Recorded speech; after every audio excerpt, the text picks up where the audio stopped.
बिस्मिल्लाहिर्रहमानिर्रहीम। आज के प्रोग्राम, इस आयोजन के मुंतज़मीन स्वतंत्र वीर सावरकर स्मारक, रणजीत सावरकर जी, उनका पूरा परिवार और मुंबई के तमाम मेरे बुज़ुर्ग, मेरे हम उम्र और मेरे नौजवान साथियों, आपने मुझे सावरकर स्मारक में कुछ जानने, कुछ सुनने के लिए बुलाया है। इसका तहे दिल से आपका बहुत बहुत शुक्रिया।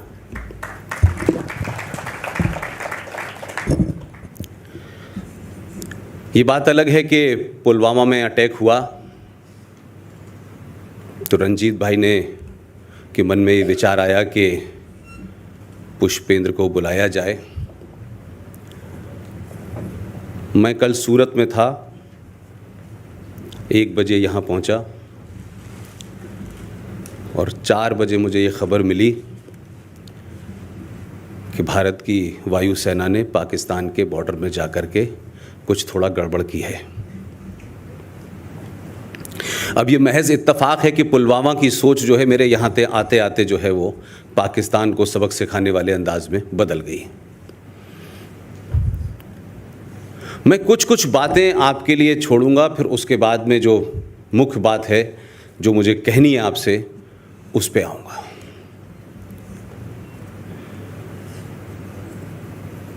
दो तीन चीज़ें हैं।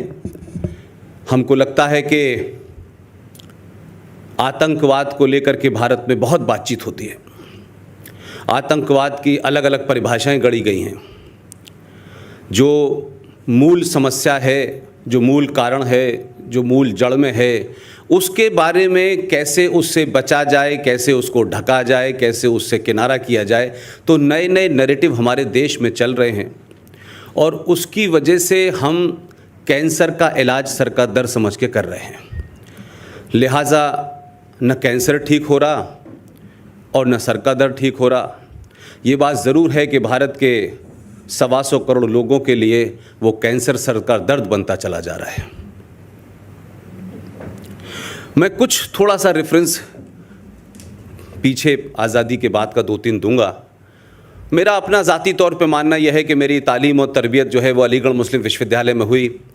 उस विश्वविद्यालय के बारे में बहुत सारे लोग वही सब जानते हैं जो कुछ बताया जाता है।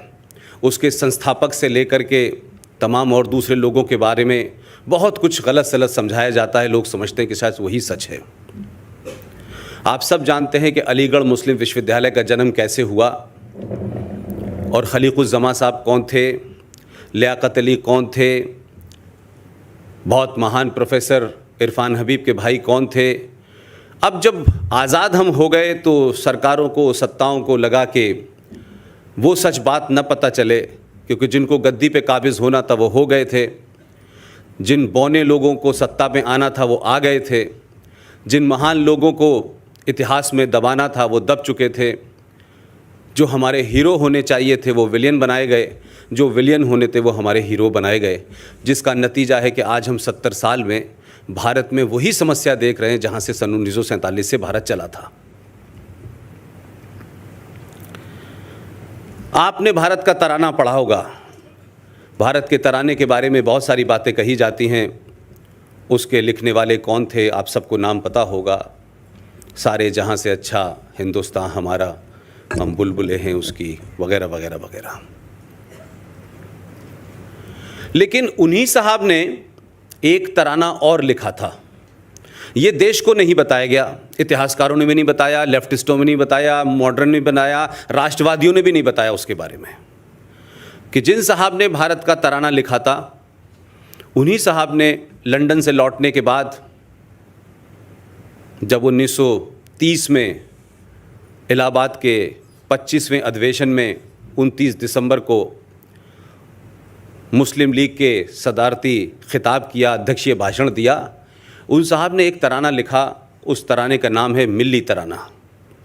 उसकी सिर्फ 2 लाइन मैं आपको बता देता हूँ, उससे आपको अंदाज़ा होगा कि हमारी समस्या की जड़ में कहाँ से शुरू होती है।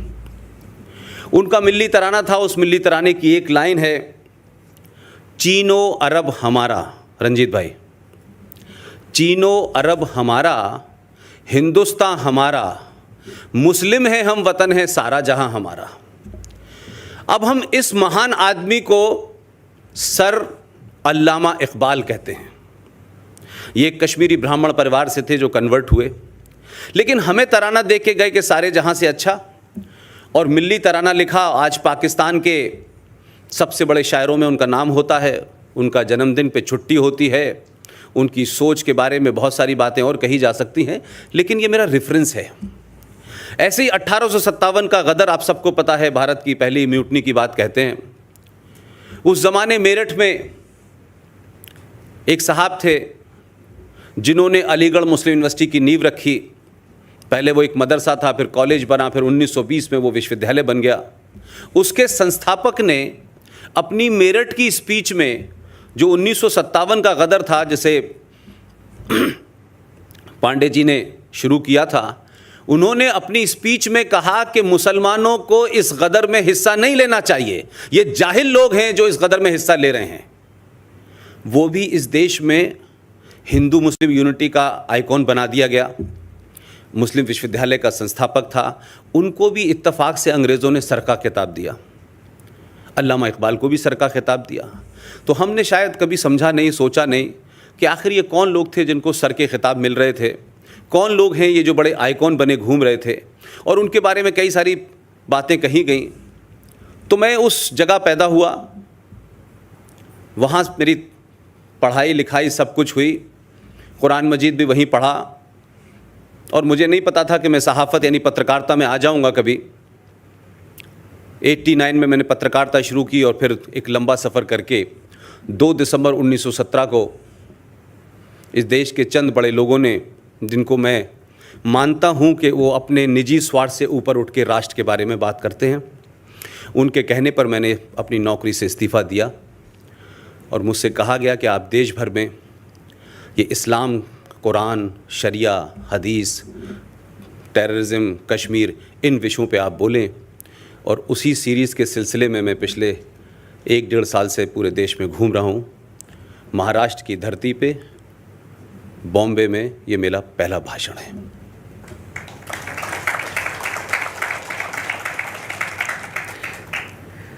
देखिए, आतंकवाद पे मैं फोकस इसलिए करता हूं कि हम आतंकवाद को समझना नहीं चाहते, और हम पॉलिटिकली करेक्ट होने के लिए आतंकवाद की अलग अलग जो है उसकी परिभाषा गढ़ते हैं। ये सत्ता पक्ष भी करता है, विपक्ष भी करता है, और लगातार होता चला आ रहा है।